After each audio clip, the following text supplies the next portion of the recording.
Joining me now is filmmaker and commentator Ami Horowitz.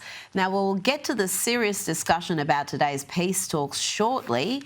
But first, there's a new sheriff in town and she's called Janine, Judge Janine, and she ain't messing around. If you're some deranged Karen and think you're going to get away with threatening to kill the president, then Judge Janine is coming for you. Just wanted to let you know here from the United States Attorney's Office in D.C. that an individual by the name of Nathalie Rose Jones is now in custody, charged with 2 federal crimes for knowingly and willfully threatening to take the life of the President of the United States. She did come from New York to Washington, D.C. Her threats were on Facebook and Instagram, and she continued to call the president a terrorist. Ami, I'm all about the First Amendment, but threats of violence, threatening to kill the president, well, that's not protected speech. No, it sure isn't. It never has been, unless you are threatening to attack Jews under a Democratic administration. Otherwise, no. Look, how serious can we take her threats? I don't know. She made the first announcement on Facebook. Doesn't sound that serious to me. And she also said she had the ability to get a hold of a bladed object.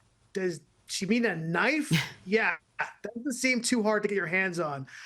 So yeah, get a cookie for that. Look, this is example number 456 of why the left loves to use violence, right? I mean, they have a propensity, a lust for violence in general. We've seen it over the years, over and over again, but also in particular, political violence, right? They always like to blame Trump, that he tries to drum up political violence in January 6th. Yeah, but you know what? It's the left. It's the Bernie Sanders supporters who try to shoot up or did shoot up a congressional baseball game, right? It was the left who sent somebody to kill a Supreme Court justice in his home, Brett Kavanaugh's home. And of course, it was the left who tried to assassinate Donald Trump, not once, but twice. There were no assassins that tried to kill Joe Biden. Well, I guess unless you include nature. Oh, it's too soon for that joke, but it's very funny. And yeah, you're forgetting also, obviously, the Summer of Love, the $2 billion worth of damage and the 24 people who were killed in the BLM riots across the country. That was left-wing violence. We've got Antifa. So, yeah, it has become all too common. Now, let's go to less serious matters. Far-left network MSNBC has been widely mocked today for changing their name. They're now going to be called MS Now, which stands for My Source News Opinion World. But social media users had other names, and they called it Majorly Skewed News Overly Woke, Most Surely No One Watching. They were both popular on X, as well as BS Now instead of MS Now. Ami, why the rebrand? Why are they going down this road? Yeah, it sounds like Ms. Now, like some kind of feminist version of Mr. Right Now. I don't know. It just sounds very bizarre. The branding just kind of sucks. Look, it reminds me of when the WNBA about 12 years ago decided to change the color of its ball from traditional brown leather to, gag me, oatmeal and orange, thinking that maybe the thought process was, that will help the ball get in the basket more. It didn't. Spoiler alert. It sounds like MSNBC is doing that they hope that they will get better ratings. Rita, I don't think I have to point out to you that your show on YouTube gets many more views than Rachel Maddow's show on YouTube, right? The most popular show on MSNBC. Not to mention that Fox News has 3 times the audience as MSNBC, both in prime time and throughout the day. So they're trying to grab something to change the dynamics here because they haven't been working in the past. Now, that's the real reason. The official reason is that, well, Comcast, the parent company of NBC Universal, is spinning off its cable assets into a separate entity, public entity called Versant, also a stupid name, because they're trying to gather as much value as they can from a declining asset. That asset is linear television. So, and also they want to make a distinction because MSNBC and NBC News are no longer sharing news gathering and no longer sharing assets. So that's the official reason. What's the real reason? You decide. Now, earlier today, President Trump met with Ukrainian President Volodymyr Zelensky and European allies at the White House to discuss an end to the Russian-Ukrainian war. And Italian Prime Minister Giorgia Meloni praised President Trump for his leadership, noting something has changed. Something has changed thanks to you, thanks also to the stalling in the battlefield, which was achieved with the bravery of Ukrainians and with the unity that we all provided to Ukraine. But the Italian Prime Minister could barely hide her contempt for the German Chancellor. Just watch this, watch her eyes. And let's try to put pressure on Russia, because the credibility of these efforts we are undertaking today are depending on at least a ceasefire from the beginning of the serious negotiations from next step on. So I would like to emphasize this. Army, these talks came after President Trump's Alaska summit with Russian President Vladimir Putin 3 days ago. How do you see these latest developments? Yeah, no, Meloni's right. A lot has changed. President Trump has done more in 200 days than Joe Biden did in 4 years. Despite that, you see how the media has been framing this, right? They've been framing this as failure after failure, capitulation to Putin. All the mainstream media has kind of gone after Trump as saying he's not getting the job done, when clearly everyone on the ground who's involved is saying quite the opposite. Look, what Trump did was this is what he does, right? He's a negotiator. He pivoted. So initially, the way he was going into these discussions was he was going to go for a ceasefire, and he was leaning towards that versus security guarantees. Then when he started talking to Putin, he saw an opportunity that Putin seemed to be more open to security guarantees than he was to a ceasefire. And look, that's why he's been going after security guarantees. I get why Ukraine values that very, very highly. And the reason why they do, I get it, is because when they were coming out of the break of the Soviet Union, there was something called the Budapest Memorandum, something that I don't think we've talked about enough.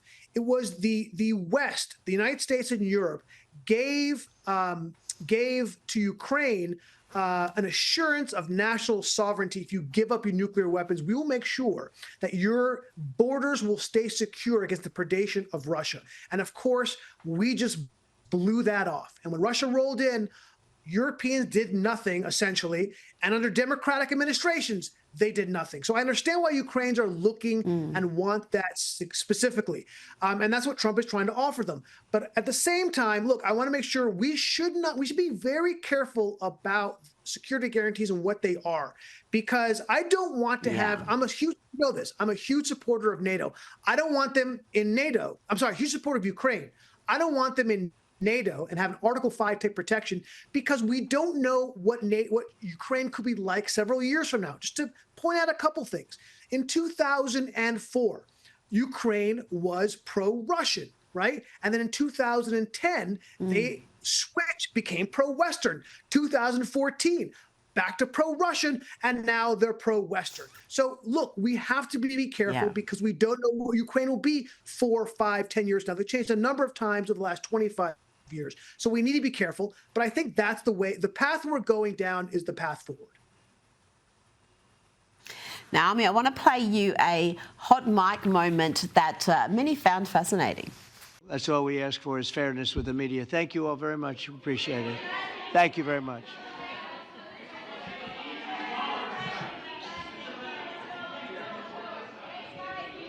No, thank you for being so fair.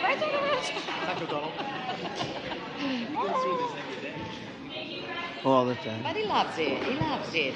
For he does it always. I never want to speak with my friends. She says she never wants to speak to her press army. I can't say I blame her. And there was a lighter moment in today's meeting with President Zelensky and Donald Trump, and President Zelensky's attire was noted. President Zelensky, you look fabulous in that suit. I said the same thing. Yeah, you look good. I said the same thing. Yeah, looks good on I you. said the one that attacked you last time. See, now I remember that. I apologize to you. You look wonderful. No, my first question for you, President Zelensky. And in the same suit. You see, I changed you out. Maybe yours is much better.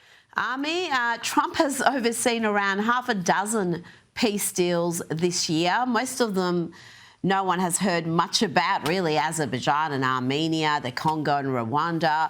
But this is a war, the Ukrainian-Russian war, that the West, and including Americans, have been deeply invested in from the start. Can you realistically see an end to it? Yeah, look, first of all, really quick on Trump and Maloney and the press thing. Yeah, Trump has, just to give you a point of reference, Trump did 3 times as many press conferences and interviews as Joe Biden, despite the fact that the media was an appendage, right, to the Democratic propaganda machine, and were against Donald Trump. No, he loves going up to the press. He loves the challenge. He wants to change them. He frankly likes, between you and me, he likes to have the adulation of the press when he can, the mainstream press in particular. Look, when it comes to this particular conflict, you know, it's so funny. You know, you mentioned a couple of conflicts, and I don't want to pass through them without go into more detail, because it's important stuff. I was in Rwanda. I was in Azerbaijan. I saw firsthand the level of the hatred that these two sides had for each other. And for them to come to a peace deal now, after years and years of war and hatred, is nothing to be passed over lightly. Those are significant things. Oh, no. Not to mention the Abraham Accords that he put together, right? And the fact that he took 2 even more implacable enemies, the Gulf states and Israel, to come to a peace deal. Yet, did he win Nobel Peace Prize? No, of course not. In fact, one of the Nobel Peace Prize committee members specifically called out Trump and said, "I hate his immigration policy," right? When they don't really talk out. No, he has a track record of bringing implacable enemies together to create peace. So do I think peace will come during his 4 years between Putin and Ukraine? Absolutely, I do. And I don't think he'll get an iota of credit for it. Well, he's also accused of being an isolationist, but he's just anti-war, isn't he, Army? Because he's got involved in these conflicts. Armenia, Azerbaijan, that's been going for decades, and he got involved, and there's a peace deal, and you had the 2 leaders sitting next to him signing a peace deal. So this whole notion that he's just recklessly isolationist isn't accurate, is it? It's totally false. And by the way, much to the surprise of the isolationists in the Republican Party, who thought that's exactly what he was going to do. No, that's never been. America first does not mean America only. How many times do we have to say this over and over again? And he's the creator of America first. So I'm going to trust his version of how he's going to go about that than I do J.D. Vance or anybody else. Okay. No, all that means is that we look to what we need for us.